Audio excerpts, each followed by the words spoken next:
Hello, viewers, and welcome to another edition of Reminiscences. Our guest today is Justice James Ogenyi Ogebe, who has retired from the Supreme Court of Nigeria in 2010 after spending 42 years in the law profession. Government lawyer in Ogenyi Plateau State, judge in Benue State, many postings in the Court of Appeal, and finally the Supreme Court of Nigeria between 2008 and 2010, which is the peak of his career. Was the time of his retirement. I'm talking to Justice Kabir here, his retirement home in Abuja. Welcome, sir, to the program. Thank you very much. And I think you are one of the early privileged young northerners to be educated in one of the few secondary schools, like Kefi, I think it's Government Secondary School? Government College. Government College, Kefi. Can you tell us how the journey started from your village in Benue? I can't pronounce it very well. I think it's Ogumale, yes. Ogumale. To Kefi. Yes. I attended the Methodist Primary School in Ogumale. Incidentally, Ogumale was the first place that the Methodist Church established a church in 1924. So it's that school that they established that I attended. So in 1953, I took entrance examination to Benue Middle School, provincial middle school at that time. Then I passed, and in 1954, I went to that school in Kasnala. That time it was the old Benue province. So people from Nasarawa, Kefi, Wukari were all there. We all attended that school. I was there for 2 years. Then while I was there... This is like senior secondary school or senior? No, it was a primary... the middle school was the primary part of it. Okay. So it was while I was there that the school was changed to provincial secondary school. And General Danjuma was in the first set. I met him there. So after 2 years, I passed the exam to Government College Kefi, and I moved to Kefi in 1956. How competitive was it going to Kefi? Because it's one of the few, I believe, even 2 secondary schools in northern Nigeria. Yes, the government ones. Yes. That's Barewa, Government College Zaria, and then Government College Kefi. Yes. And then there was Queen Elizabeth School in Lawrence for girls. Yes, that's all at that time. So how difficult was it? Is it something that they pick one person from each? It was no, it's competitive. You have to do entrance examination, and then the education officers will come and interview in the schools. So they made sure that they took people from various provinces. Kefi was mainly for the Middle Belt area, and Zaria was for the north, for the upper north. Yeah. You did very well in Kefi. You were the head boy. I mean, so I guess I would say your leadership skills started showing from there. Yes. How easy was it to manage boys your age, your peers? It was interesting, very interesting. Now, I was very strict, even as a prefect. And whenever I was on duty, the pupils will behave well. They find out, Ogebe is on duty. You know, they take nonsense. So they behave themselves. And then we had the principal, Mr. Patient. He used to be principal in Government Secondary School, Kasna. So he came over and took over as principal. Very fatherly figure, very fatherly. And we got on very well. So in final year, HAC, he made me the head boy. And I was able to control the students very well. In fact, I was so good at it that they left virtually the running of school affairs, the students' affairs, to me. They hardly interfered. And then I'll be giving them a weekly report on the progress of the school. At what point did you decide that law is your future, and then or is it something that was decided for you? No. Now, as a child, back home in Igumale, in primary school, I used to be very inquisitive. I used to ask a lot of questions. And people would say, leave me alone, are you a lawyer? Mm. That was when I first heard the word lawyer. Mm. So as I grew older, I said, well, I want to be a lawyer. I remember when I got the prize in Latin in 1956, December, when Adam Brown was the Chief Justice of Northern Nigeria. He came to give us prizes. And I won the Latin prize. He shook my hand and said, what do you want to do? I said, I want to be a lawyer. He shook me patiently. This is a colonial. Yes, yes. What's his name? No, Sir Adam Brown, Chief Justice of Northern Nigeria. Northern Nigeria. Yeah. Abraham. No, Chief Alban. Alban. Yes. Mm. Okay. Yeah. So when His you name finish is Brown. Brown, yes. Chief Justice Brown. Yeah. Mm. So when you finish KEFI, Yeah. HSC, Yeah. was it difficult to get admission into a law program at that point? Not at all. In fact, the ABU was just starting, and they were looking for students. In fact, I had admission to go and read law in England, which was my initial ambition. Mm. But when I got to Kaduna, the scholarship secretary said, no, I should go to ABU, not to England. Mm. I felt so disappointed, but in the end, it was a blessing. Yeah. Yeah. So because they were giving you the scholarship. Yeah. This was ABU of 1962? Yeah. How was it then? It was full of expatriates, and we're so few, and they treated us, well, can I say they spoiled us? Mm. We had everything. We're in the Institute of Administration. We had cooks who were cooking for us. We had washermen who used to wash our clothes. I mean, it was fantastic. So you are on government scholarship and Yeah. you are being paid and you are a student. Yeah. In fact, our class, we're only about 25 in our class. We're not so few. We're not so many. So you finished 67 Yes. and then you had to go to there was law school at that point? Yes. We went to law school in Lagos. Yes. So you were a government lawyer, state council, Yeah. People's State Council Yeah. in the old Benue Plateau in Jos. Yeah.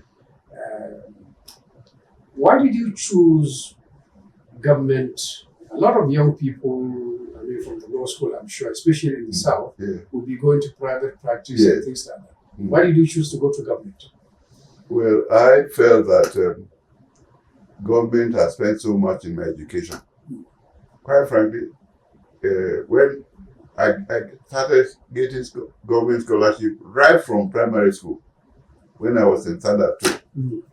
the headmaster of the school made my mother and said, do you mind if the local government, they used to call the NA there, Mm. do you mind if we give scholarship for your son? I said, I don't mind.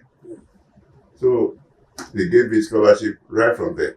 Then I went to Kasinala on partial scholarship, and when I went to KP, it was complete scholarship. Government was responsible for everything. Mm. The only thing that my parents did was to pay my exam fees. So I felt that government had done so much for me that I should pay back. That's why I decided to become a state council. And at that time, it was really honorable to be a government lawyer. Mm. Yeah. So how was the experience? State council, the chief registrar in the same plateau? Yes, I started as People's State Council, and I began to grow in the system, became State Council. Then at home, after only 3.5 years, because of lack of manpower, I was appointed acting director of public prosecution. And so I was on that. And after some time, the government decided to have reorganization. The chief registrars then were all acting. They were from Southwest. And the governor then, Gunwalk, wanted an indigenous person to take over. So they moved me from the Ministry of Justice to the High Court as a chief registrar. I think I read somewhere in your biographies that the salary wasn't too good, which surprised me. Yeah. Because we used to think that small salaries of those days are really much better than the big numbers of today. Yeah, it's true. Were you kind of struggling as a young lawyer? Oh yeah. We're living from hand to mouth.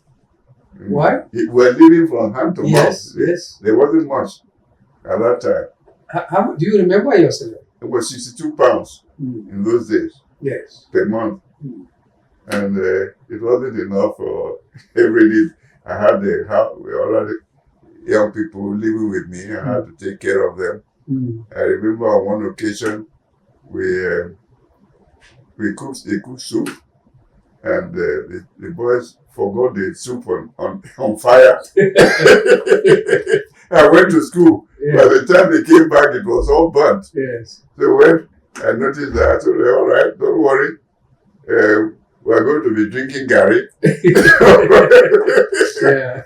you were able to buy ingredients and cook another soup. And surprisingly, one of my cousins, the lady came at that time, and I couldn't keep my promise to punish those boys. So you have to cook soup again.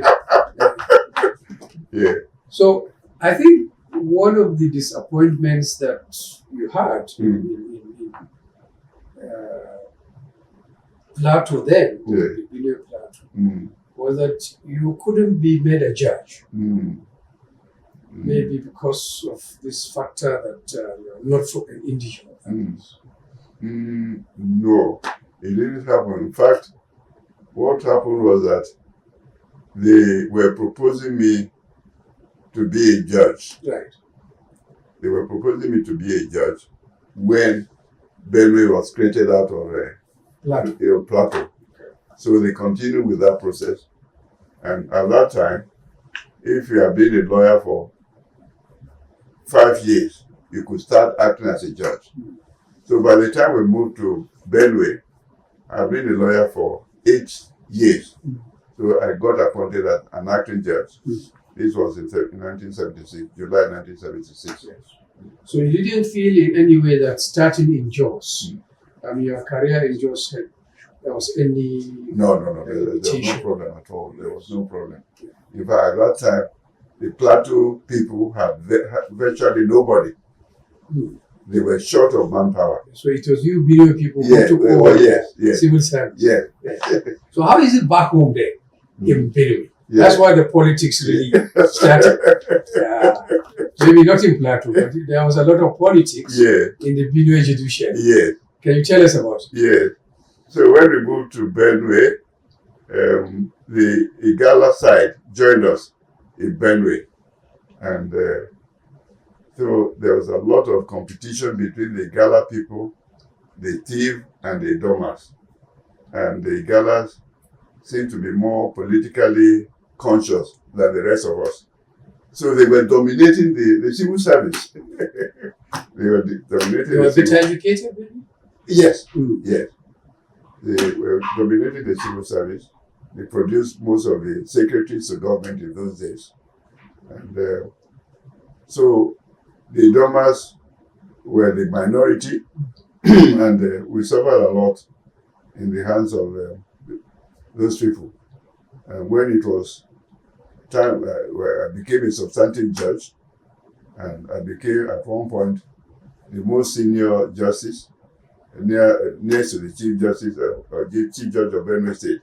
So when he was retired, I was to be the chief judge, and the politics of Benue came, and then they bypassed me and put my juniors ahead of me. So was that really, Whether really, did you feel at that point as if your career was being truncated? I felt very sad that I was bypassed because nobody gave me the reason why. So I really felt sad. But as a child of God, I said, well, my destiny is something in any human hands. I remember the Chidoma, Ajenokwabi at that time was very angry. He wanted to petition the government and all that. What was this? The Ajenokwabi, the Chidoma. Okay, the paramount chief. Yes. So he was very close to me. I told him that he shouldn't bother that. I believe that my destiny was in the hands of God. Yes. And if God wanted me in that position, nobody would stop it. So he shouldn't worry. So I remained there under my junior for about 6 years before I got appointed to the Court of Appeal. Before we will go to the next stage of your career, I want to take you back to some of the cases, interesting cases you handled. First in Jos. Yeah. A lot of us, as young people in secondary school, we read about, is it Abaya and Abashi? This famous case. Yeah. They were the secretary to the governor of Plateau. Yeah. Abaya and Abashi. Abashi. Yeah. Abaya and Abashi. Yeah. Can you recall what all this drama was all about? you hinted about it in your biography, but not so much. All right. Yes. What happened was that Andrew Abaya, who was the secretary to the government of Benue Plateau. Yeah, Benue Plateau. Yes. He was a federal service, and they brought him to come and head the government of Benue Plateau State. So he was chasing Abashi's wife. Who was Abashi? He's a civil servant. No, I don't think it was. I think it was a private person. Okay. It was a private person. So he was chasing the wife, and they got caught or something like that. And so Abashi decided to prosecute him for adultery. Now, the government, the Ministry of Justice was not interested in you are in the ministry? Yes, was not interested in prosecuting him. Because he was secretary to the government? Yes. So he decided on private prosecution. So when he went to court to pursue it, the government became interested in representing government interests. And so the state high court referred the matter for interpretation of Idoma customary law to the Supreme Court. Whether adultery was a criminal offense in Idoma custom. And so we had to go to Lagos to argue that case. So were you representing Obeya yourself? No, we were representing the government side. Yeah, the government side. So our position was that in Idoma custom, where Obeya came from, adultery was not a criminal offense. Yes. So we went there. I remember preparing all the arguments, and my Solicitor General, Morgan Obole, decided to appear and lead me in that case. So I remember I hardly slept that night. We reviewed the law and so on, and we went. And it was so important that the Supreme Court even invited the former Attorney General of Nigeria, Dr. Was it Chesley Elias? Elias, yes. They invited him as ambitious curious. He was the one to come and, it was so important that they invited him. So I had a case, I had a book that I had read and used to prepare my argument. And so he saw that book with me. And he said, "This is the book I've been looking for in my office, and we couldn't find it." So he took it up. Now, I asked my Solicitor General that he should emphasize something from that book. you know he did it when he was arguing the case. Elias, when he was asked to talk now, picked on the book, emphasized what I wanted him to emphasize, and that was the basis on which the Supreme Court decided the case and threw out the case that. So you rescued Ogebe from this. It's a sensational case. Yes. By the new Nigerian, it was all over. Yes. So Ogebe got off the hook. Yes. In Benue, when you are a judge, Yeah. I think you have some brush also, especially with Godwin Dabu. Yeah. I think this is a journalist who was publishing, I think, a newspaper called The Bro. Yes. You know, there was some scandal. What was it about? Yeah. With you and Dabu? What happened was that Dabu slandered the commissioner for health. I've forgotten his name now. Nigala, somebody from Italy, Ubasange. He slandered him, and so he sued him in my court. And Dabu would not come to court, even when he was served with notice of hearing and the like. He had a lawyer, all right, but they would not show up. So one day the matter came up. He was not there as usual. I asked the clerk, has he been served? He said yes. So I gave judgment against him. I gave judgment against him. And so they went and attached his property. Went and in fact got him arrested to come and pay the money. Eventually paid it. And since then, he was finding a way to fight me. And when I was being recommended to the Court of Appeal, he did everything he had to blackmail me. But he failed. Yeah. One day, later on, he came and apologized. Yeah. Because Dabu was well known for fighting people, even the governor of that time. Yes. Yes. So it didn't really affect your career. No, it didn't. So finally, you moved to the Court of Appeal. Yeah. Which you couldn't become chief judge in Benue. Did you really want this position? Because for you, this is better than going to Court of Appeal. No. What happened was that at the time, I was recommended for the Court of Appeal. In the meantime, Kogi State was created, and the chief judge was from Kogi State, Alhassan Idoko. It was Igala. Yes. So he was expected to move to Kogi State. Now, the politicians approached me that since he was going away, I should remain in Benue and be chief judge. And I told them that, look, I've already been recommended for Court of Appeal, which was really my interest, because I believe that being a chief judge is limited. You are just a local champion. But going to the Court of Appeal, you'll be serving the whole nation. Yeah. So I told them that, sorry, I don't want to remain. That if my position is, if I decline to go to the Court of Appeal, they will give the position to another person, to another state. It will not come to you, to Benue State. So I would rather go to Court of Appeal and let the younger ones take over. Did you think you made the right decision then to go to the Court of Appeal from what happened later on? That it wasn't a better thing to wait and be chief judge? You felt it was the right decision? No. I never, actually my ambition was the Court of Appeal. In fact, if I had been made the chief judge, I would have served for a number of years and found my way to the Court of Appeal. There are some other people who did that.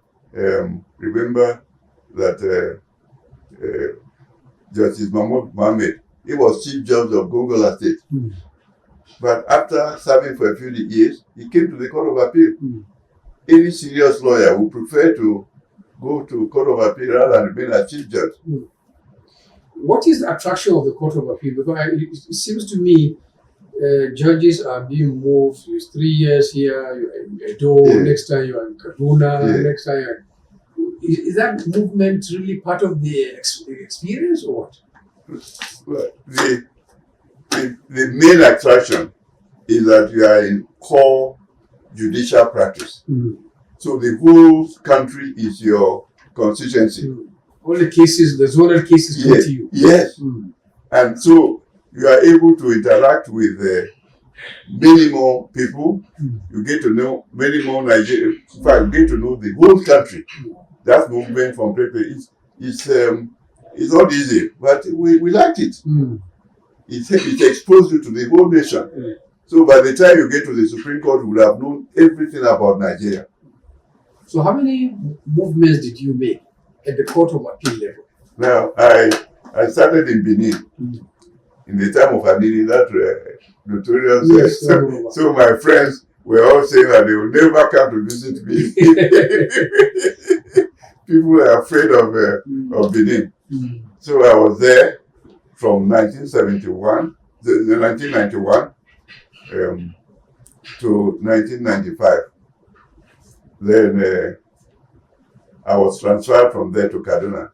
In fact, while there, my daughter, my first daughter, died in a motor accident.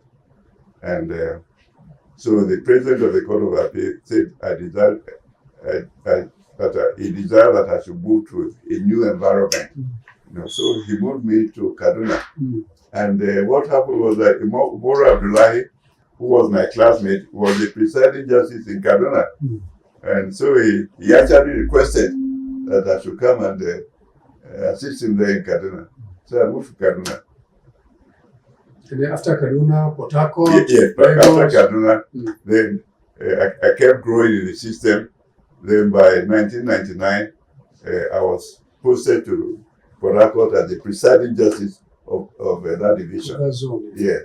Viewers, I think we'll take a break at this point in our conversation with Justice James Ogebe and continue the second segment with some interesting cases he tried with his colleagues on the Court of Appeal. Please join us for this second segment. Thank you.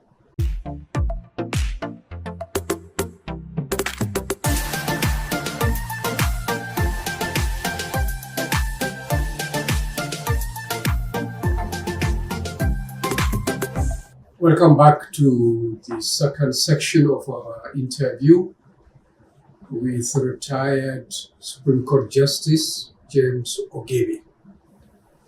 So we stopped where you started all this moving around the Court of Appeal system.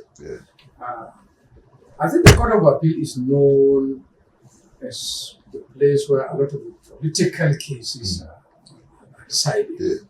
And I'd like to take you back to some of the ones that passed through your hand.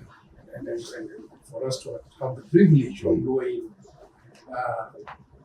some of the ones I remember, the Ladoja case in Ibadan, where you reinstated him as the governor after he was impeached, I think. Can you take us through that? And then the second one is that of Peter Obi. A lot of people may not remember. The same Peter Obi, who is still trying to be president now, was actually also impeached as governor of, I think, Anambra. And we restored him. Yes, you restored him. Fairly controversial. So I like to know what happened in these two cases. The one of Ladoja,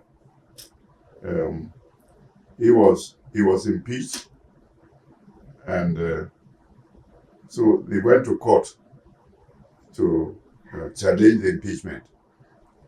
I remember Umaru Abdullahi was the president of the court, was going to Ibadan to hear the case, and for one reason or the other, they were accusing him of taking bribe, which was false. So he then decided that he would not even go do the case. Then he called on me to go and do the case. At that time, I was the presiding justice in Enugu. So I went there with my team of 5 justices to do the case.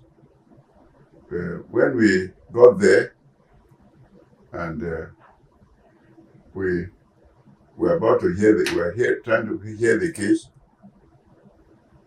after the argument, there was confusion, condemnation in the court. And I said, what is happening?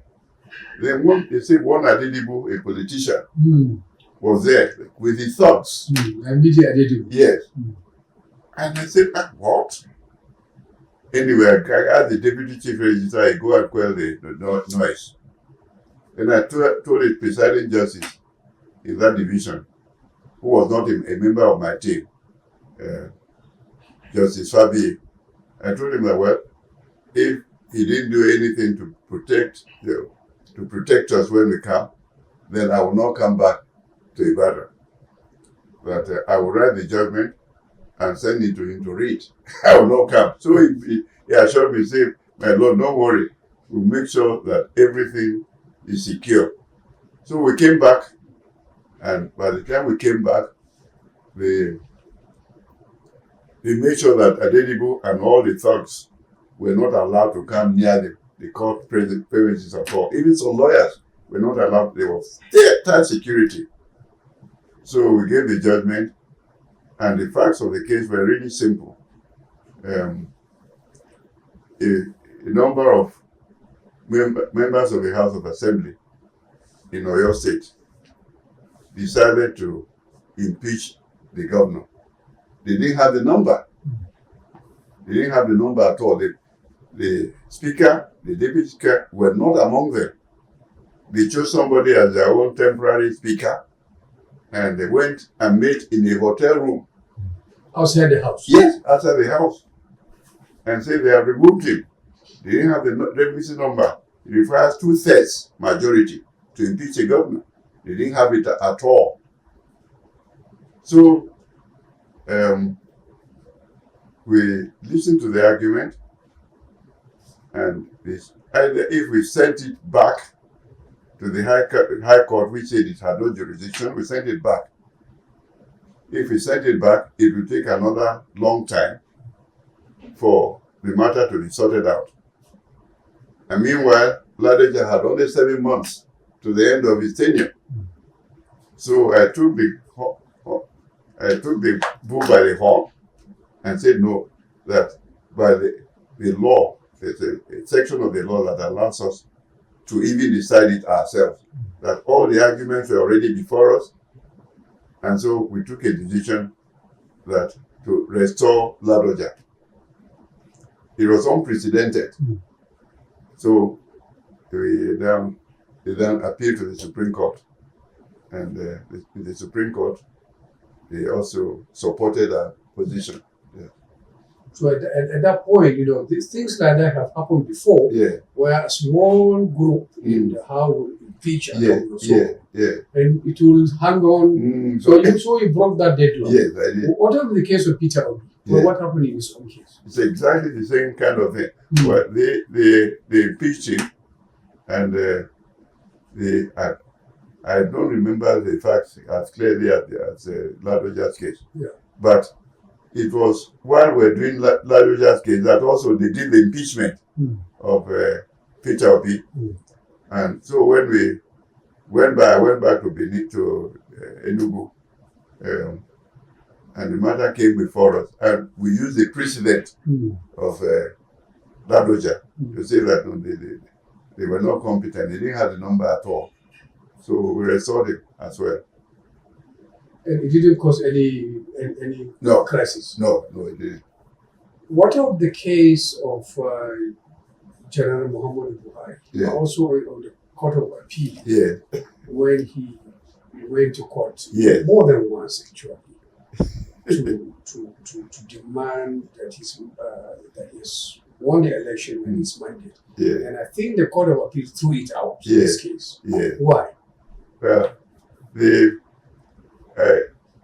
I was a presiding justice of that particular case, the presidential one, involving Yaradua, Atiku himself, and even Ojukwu. There were several of them who contested, and they all came. And so, again, I was preparing to go to America for a wedding when went to take permission from Umuru Abdullahi for me to travel out. And he said, James, all right, go and come back quickly and handle the Yaradua case. I was shocked. What could you do? So I said, all right. And in my naivety, I thought that, well, since these were all Muslims, all northern Muslims, that they will be able to settle, that the emirs will be able to settle them, and so on. Say, we're all brothers, so let's not fight, let's agree. That was my thinking. Yes. But they fought. You came back from America, you came back. Yes. Oh, they fought and fought and fought. I was amazed. I said, I didn't know that politicians don't know value relationships. That people from the same ethnic or same part of the country, same consider, would fight to the finish. Anyway, so we listened to the case. Ahamba was his lawyer, and he had no case at all. He called very few witnesses.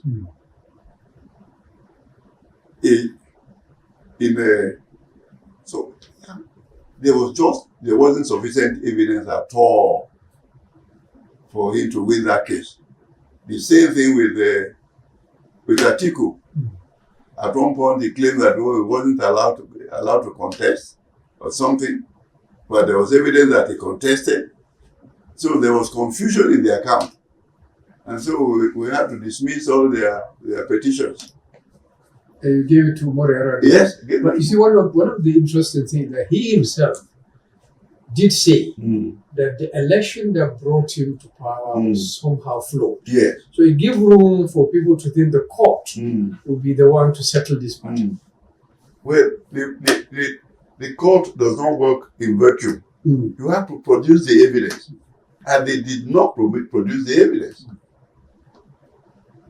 So we couldn't just give it, if whatever, it's not like a criminal case where you plead guilty. No, this is anybody who assesses must prove. And they were not able to prove. But in fairness, a lot of things went wrong. But clearly, Moro Yaradua had the support of most Nigerians. He had the support of most Nigerians. And he was a good man. And in fact, I didn't even want to do it. I told Umuru Abdullahi that, look, Umuru Yaradua went to Kefi. The same with Kefi old boy like you. So there is that connection. Yes, I said, no, leave me out. Yes. No, he said, no, that Buhari was his classmate and yes, he did his case. So why should I not do it? I said, all right, I will use my professional ethics. But did you know Umaru yourself on a personal level? No, I didn't know him. Because he was much junior. Yeah, so he didn't meet me in secondary school at all. It was after he became president that I got to meet with him. But do you accept this growing criticism that the lawyers are now taking, or the judges are now being the kingmakers of the electoral contest? A few judges like you, small court of appeal, will ultimately decide who is governor or who is president, even from this example. I'm really concerned about that. I'm really concerned. I think that the electorate should be able to determine who becomes president or governor or any elected office. And something they must ensure that the law is so amended to give the people a chance to decide for themselves. Unfortunately, because the politicians are greedy and for power, everybody wants to go to court. And unfortunately, the courts are dancing to their tune. I feel that we should produce a system where the electorate decides, and so the court should not interfere as much as possible. Well, as a high court judge, as a judge in the Court of Appeal and so on, my policy was that even in electoral matters that can become, I would try to determine where the majority of Nigerians in that jurisdiction supported, and will find a way to give judgment in favor of the majority. So you didn't rely on technical issues? No, I never relied on the technical matters. I never did. But is the evidence not growing that some of the judges, and this is this perception, Yeah. I don't know, but you are well placed to make a judgment, Yeah. that the judges are now actually being influenced by the politicians to deliver judgment? Yeah. Well, I know. I have that feeling myself.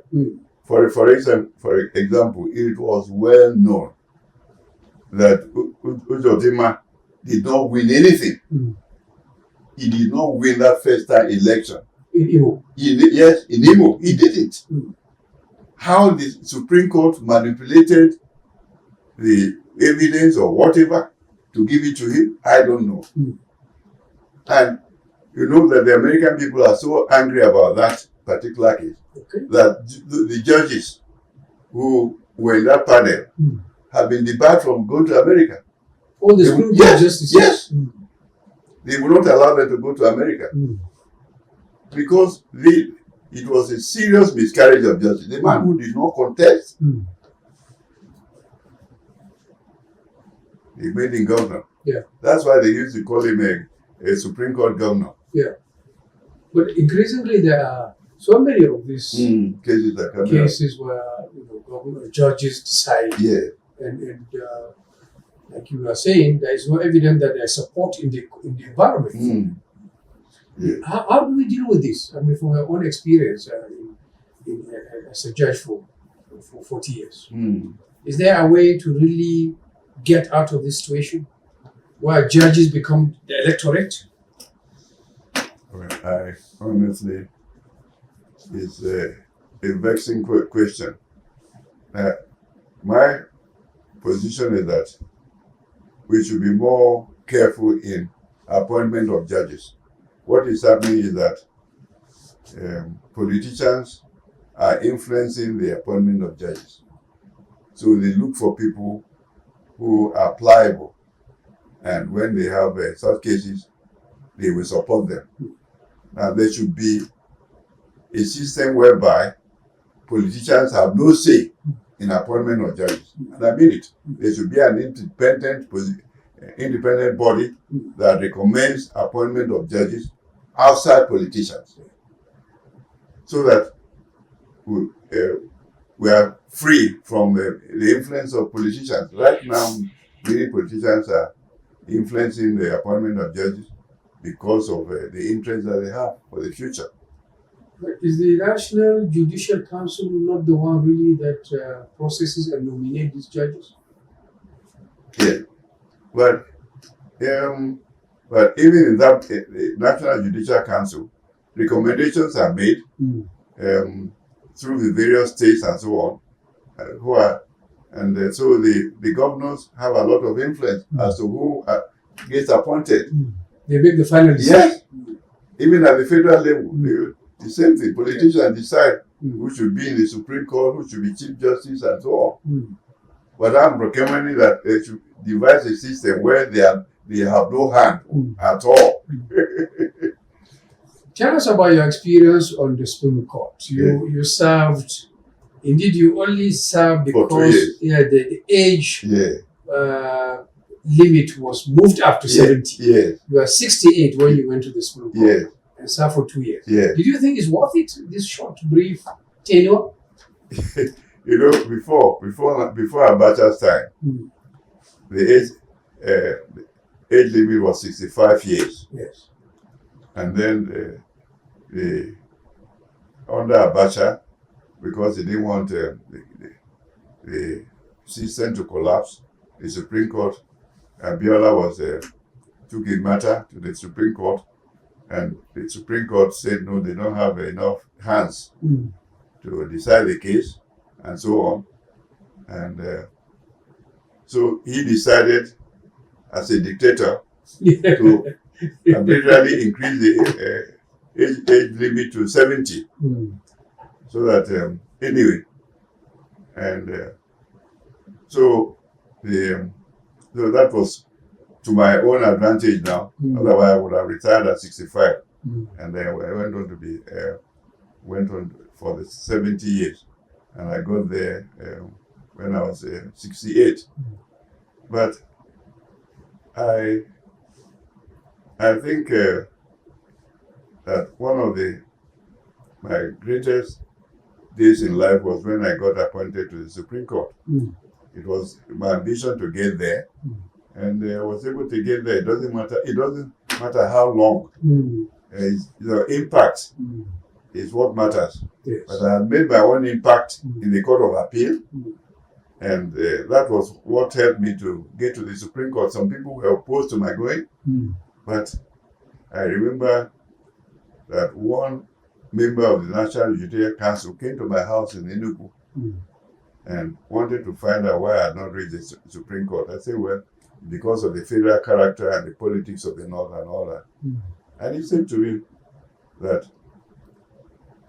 there was now a listening Chief Justice, and that it would be over his dead body for me not to be appointed to the Supreme Court. So he did all the hard work. And then I got appointed at the age of 68. And it was, of course, the Apex Court. Apex, yes. And you are reaching the end of your career. Yes. So I enjoyed working with my colleagues there. A good number of them are dead now. But I enjoyed my time in the Supreme Court, particularly because by the time I got to the Supreme Court, I was the oldest serving judge in Nigeria. I was older than all of them at the bench. Including the Chief Justice? Yes. It's only Unu and myself who started together. And he was in the Supreme Court. As soon as I got there, he retired. So I was older at the bench. And so they all knew that. And they respected me and I respected them. I said, yes, by seniority in the Supreme Court, they are senior to me. But in terms of seniority as a judge, I will not bow to any of you. So the delay didn't matter. You made it. You made it to the top. No. Now it's almost 15 years. Yes, 15 years plus now. You waited, but it's still another 15 years since you left. Yes. What have you been doing since then? Enjoying my pension. Is the pension really good? They're reversing it. Okay. They are reversing it. Much better than when we entered. So they have been, even tinubu has reversed it and made it better for us. Since I retired, even before I retired, I'd always been a preacher. So I used to go to schools to preach to young people to try to build them up. And I'm involved in one organization called Touch and Testimony Nigeria. And our focus is rural evangelism. Take the gospel of Jesus Christ to the rural areas. So once I retired, I concentrated on that up till now. I was doing it before I retired as part-time, but now it is my main occupation to see that rural areas are reached with the gospel. But do you do this physically yourself? Are you able to go to the rural area? I used to go, but now we employ younger ones. But we meet from time every 2 months. I meet with the workers on the field. In fact, this month, on the 13th of this meeting, we are going to have a meeting, and we have workers in Benue, in Kabir State, and part of Enugu State. How do you get money to do this? Well, we're in partnership with some American Christians who are also supporting the work, and of course, we have churches and their collection and so on. But once the system is simple, whatever you collect in your area, use it for the development of the work in your place. And the support we are getting from outside, we also build it into supporting them so that the work continues. I think it's well known that your son Emmanuel is also quite involved. He's outside in America. And is he working with you on this project? Yes, he is. So the funding is easier with that kind of connection. Yes. So what else do you do besides being? I mean, you said in your biography that you became born again fairly early, which is unusual. Yeah. Very unusual. 1957. Yes, you are a young man then. Yes. Yes. I was in secondary school. And you stayed on the straight and the narrow. Yeah. You only drink Fanta. So, but tell us about the more funny, the fun side of life. This is law, this is preaching. Yeah. What do you do to be happy, to enjoy yourself? Well, of course, I go on a walk virtually every day. In the morning when I wake up after my quiet time, read the Bible and so on. I go on a walk to keep fit. In this neighborhood? Yes, to keep fit. But wherever I've been, it's a priority. My wife being a doctor, insists that to keep healthy, you have to exercise. So I do a lot of that. And I do a lot of reading. I read a lot. What kind of various books? What kind of stuff? Christian stuff? Yeah. No, not Christian stuff only. Books. Any books that will enhance my knowledge of things. I read on computer, whatever, anything. So I do a lot of reading. My wife is a specialist in buying the books, and I do all the reading, biographies and the like. Yet you also seem to have a lot of time to travel around the world. From what I've seen. Yes, my wife loves traveling. Yes. And so you tag along with her? Yes. Not that you want to. No, she was a member of the leprosy commission. Leprosy is an international body that treats leprosy.